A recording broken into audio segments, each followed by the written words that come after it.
Fox News Flash top entertainment and celebrity headlines are here. Check out what clicked this week in entertainment.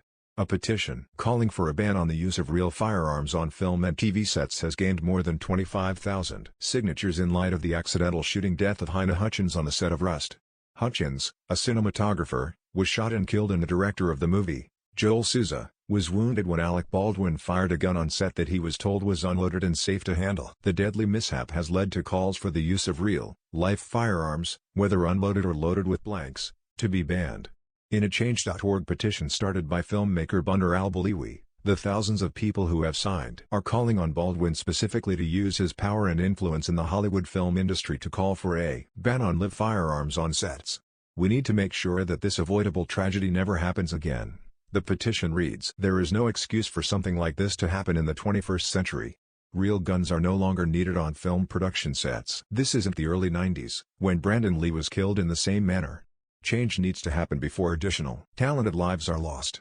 Alec Baldwin Rust shooting, search warrant describes moments are discharge. Live updates Baldwin seen on a set of the movie Rust following the tragic death of Halyna Hutchins, Jim Weber /Santa Fe, New Mexican. The reference to Brandon Lee has to do with a similar on-set incident that occurred during the making of the 1994 film The Crow.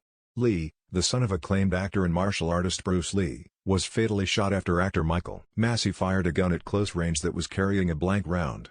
The Daily Mail reports that the weapon was loaded with improperly crafted dummy rounds. The crew reportedly failed to remove primer from the cartridges and one of the rounds had been fired. Lee's official Twitter account, which is run by his sister Shannon, issued a statement on the matter shortly after news broke regarding the death of Hutchins. "Our hearts go out to the family of Halyna Hutchins and to Joel Souza and all involved in the incident on Rust. No one should ever be killed by a gun on a film set. Period," it read. Shannon Lee further stressed her calls for change in Hollywood regarding on-set firearms in an interview with The Hollywood Reporter. After Rust shooting, a look at other notable set incidents. "I think that in this day and age with all the special effects that are possible and all of the technology, there is no reason to have a prop gun or a gun on a set that can fire a projectile of any sort," she said. "It is not necessary, and I would love to see some changes made industry-wide. My brother's fiancé and I have been talking about it. I think we wish we had thought to do more 28 years ago, and we would love to do that now." Halyna Hutchins was killed on the set of Rust. Matt Hayward /Getty Images for AMC Networks. Shannon is not alone in using the tragedy involving Baldwin and Hutchins to call for something to be done about potentially dangerous firearms being used on movie sets. One day after the incident, ABC's police drama The Rookie announced that it was banning the use of real guns on its set. Eric Kripke, the showrunner for Amazon Prime's The Boys, where Rust co-star Jensen Ackles will play a role in Season 3, announced that he will no longer use real guns on set either. "Someone hurt or killed on my set is my worst nightmare." Sending love to Halyna Hutchins' family, at Jensen Ackles, cast crew of Rust. "I'm so sorry." In her memory, a simple, easy pledge: "No more guns with blanks on any of my sets ever. Well-use VFX muzzle flashes. Who's with me?"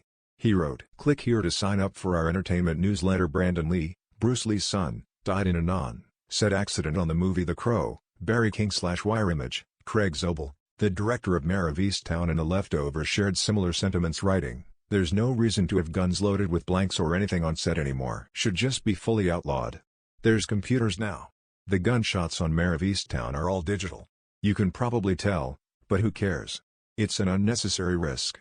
Click here to get the Fox News app. Meanwhile, it seems the public outcry is leading to some form of change in California, where State Senator Dave Cortese announced he plans to introduce legislation seeking the ban of live ammunition on sets in the state in direct response to the Rust incident.